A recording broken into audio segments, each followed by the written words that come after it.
আসসালামু আলাইকুম। এলিসাস কুকিং রেসিপিতে সবাইকে অনেক অনেক শুভেচ্ছা জানাচ্ছি। গুঁড়া দুধের মালাই চপ, আবার এটাকে আপনারা 10 মিনিটের মিষ্টিও বলতে পারেন। অল্প সময়ে বানিয়ে দেখাবো, আশা করছি রেসিপি ভালো লাগবে।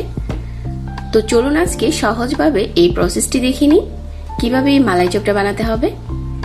একটা বাটিতে নিয়ে নিচ্ছি 1 কাপ পাউডার মিল্ক, হাফ চা চামচ দিয়ে দিচ্ছি বেকিং পাউডার, তারপর 1 টেবিল চামচ দিয়ে দিচ্ছি ঘি। এখন এই শুকনো উপকরণগুলো হাত দিয়ে খুব ভালো করে মিশিয়ে নিচ্ছি।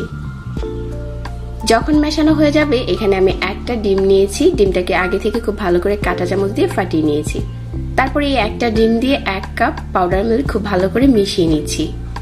প্রথমে ডোটা অনেকটা নরম দেখাবে, কিছুক্ষণ রেস্টে রেখে দেওয়ার পর অনেকটা টেনে যাবে। তখন আমরা মিষ্টি শেপ দিয়ে দেব। মালাই চপের শেপটা আমি অনেকটা চমচমের মতো করে দিচ্ছি, আপনারা চাইলে গোল করেও বানাতে পারেন। তারপর হাতে একটু ঘি লাগিয়ে সবগুলো মালাই চপ বানিয়ে নিতে হবে। আর এখানে অনেকেই প্রশ্ন করতে পারেন যে ডিমের পরিবর্তে অন্য কিছু দিয়ে কি এই গুঁড়ো দুধটা গুলা যাবে কিনা। তবে রেজাল্টটা ভালো পাবেন না, ডিম দিয়ে গুললেই মিষ্টিগুলো সব থেকে বেশি ভালো হবে।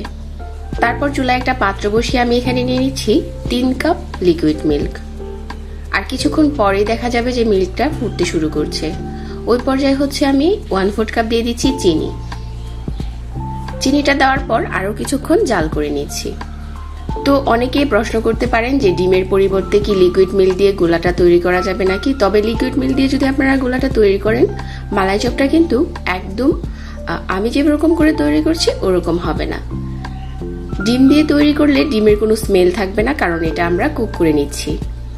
যখন মিল্কটা ফুটতে শুরু করবে, ওই পর্যায়ে আমি সবগুলো মিষ্টি দিয়ে দিচ্ছি আর 5 মিনিট ঢাকনা দিয়ে ঢেকে জাল করে নিচ্ছি। 5 মিনিট পর আমি ঢাকনাটাকে সরিয়ে নিচ্ছি।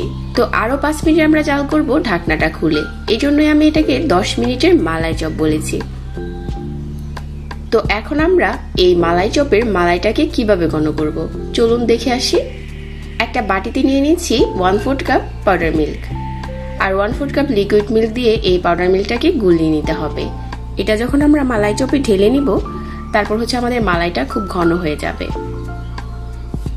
তো আরো 5 মিনিট জাল করে নেওয়ার পর আমি এই মিশ্রণটা দিয়ে দিচ্ছি আর চুলাটাকে বন্ধ করে দিচ্ছি।